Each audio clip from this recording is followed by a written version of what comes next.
Hi, I'm Aparna Nemilikanti, has a 2-decade experience in clinical nutrition. ప్రొద్దున్నే ఎలాంటి tiffins తింటే ఆరోగ్యకరం? మనం రెగ్యులర్గా చేసుకునే టిఫిన్స్ ఇడ్లీలు, దోశలు, అలాగే పెసరట్లు, వీటన్నిటిలో ఎన్నో పోషక పదార్థాలు ఉంటాయి. ఎందుకంటే ఇవన్నీ ఫర్మెంటెడ్ ప్రోడక్ట్స్.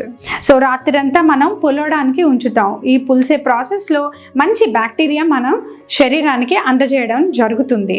సో ఈ బ్రేక్ఫాస్ట్లు మనం ఎక్కువ నూనె లేకుండా అలాగే ఇడ్లీ లాగా మనం చేసుకోవచ్చు. సో ఇండియన్ బ్రేక్ఫాస్ట్ అనేది బెస్ట్ బ్రేక్ఫాస్ట్.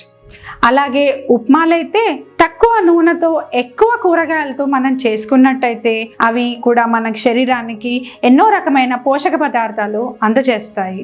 సో ఎప్పుడు బ్రెడ్, బిస్కెట్స్ అలాంటి జంక్ ఫుడ్, ప్రాసెస్డ్ ఫుడ్ని తినకుండా మనం రెగ్యులర్గా చేసే బ్రేక్ఫాస్ట్లు తిందాం.